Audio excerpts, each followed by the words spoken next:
What makes Tony an elite coach? It's like Mike Tomlin.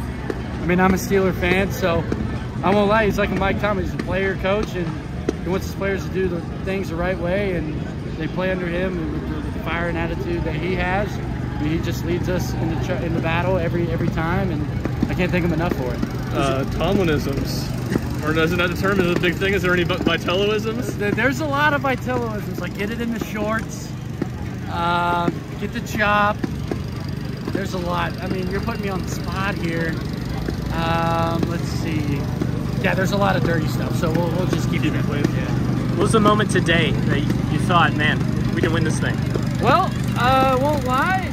Mondays are considered midweeks, so blessed to finish it on a midweek. If you count Mondays as a weekend, I don't know who you are, because nobody likes Mondays. I will prove that if you want, but overall, I'm just so glad that we finally finished it after this is my third trip here, and only won one game the past 2 times, not making it in 22. I mean, it's honestly speechless. You can only ride it. What's your reaction to Inslee's slide there at home plate? Holy crap. I won't say the other, but holy crap. I was in the bullpen because it seems like I was in the bullpen for the bottom of the 7th. It seems like things kind of click when I'm out there, so I stayed out there for a little, but yeah. I mean, I just had a presser with him. He said it was, natural instinct. Dean was saying outside, but the ball took him outside, so he just natural instinct, cut back inside, and was safe.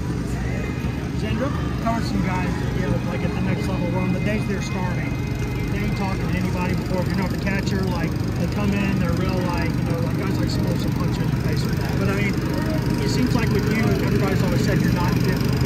Why are you? Is that just what works for you? Yeah, it's what works for me, and plus I don't want the guys to feel tense when I'm on the mound. Like if I come in with like, hey, don't talk to me. I mean, this is how I think. Obviously, it's my opinion.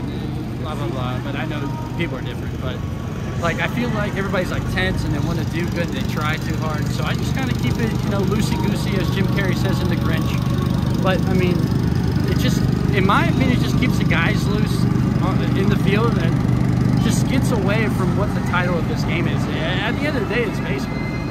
So last night you're going to bed, it's normal. You're waking up today, it's normal. I mean, it's over now. You can be totally honest. How many nerves were there? What was going through your head? I was definitely nervous. I tend to get nervous like before I go to bed. I'm like, all right, I want to go to bed because I'm anxious and nervous. Like I don't want to talk to anybody about it. Then you wake up, eat breakfast, you have lunch. Then all of a sudden you're getting dressed, and then the nerves start rolling when I do my little routine. That's when it kind of rolls in a little bit. And trust me, it was hot today. Like it was steaming. And let me tell you, I felt like I threw 7 innings after my pre-stretch routine. But yeah, I just try to keep it simple as much as possible. And, what's one word you would use to describe Dylan Drowling's finals weekend? Unreal. Unreal. That's a great word. Look that up in the dictionary. I don't even know what it means, but unreal. I mean, he's MVP, but that's 3 words if you think about it. MVP. 3 letters too. But yeah, just unreal, and the kid's gonna be something in the majors one day. In terms of, a lot of guys in your situation earlier in their career, especially now with the world, they go somewhere where like, I know I'm gonna start. I know I'm gonna be a weekend guy. You stay fluid about it. What made that the right decision for you? Just had a hunch. I had a hunch after junior year. And I was like, you know what, I have unfinished business here, and I felt like I could earn the role that I felt like I wanted, which was the Sunday spot. I knew with Burns transferring and all that behind-the-scenes stuff, but yeah, I just had a hunch, and that's why I came back. Also unfinished business. You're talking about being nervous.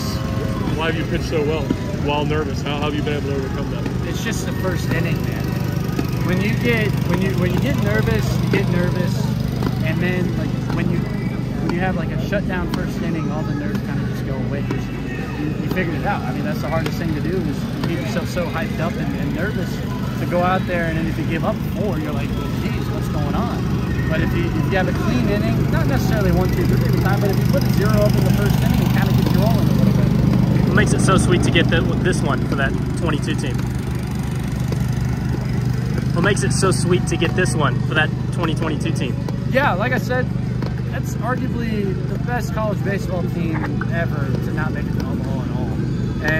obviously Trey, Gilby, Beck, Russ. I mean, there's a lot of guys that I'm not naming right now, but they know that I love them. But there's just a lot of guys that deserve to be in this spot. And I'm just thankful that I could win it for this university, and obviously Coach Vitello and over there Frank Anderson too. And boy, he's emotional right now, which is good. And I love that man like a grandfather. But yeah, it's just unreal, and I'm glad we can just bring the university together.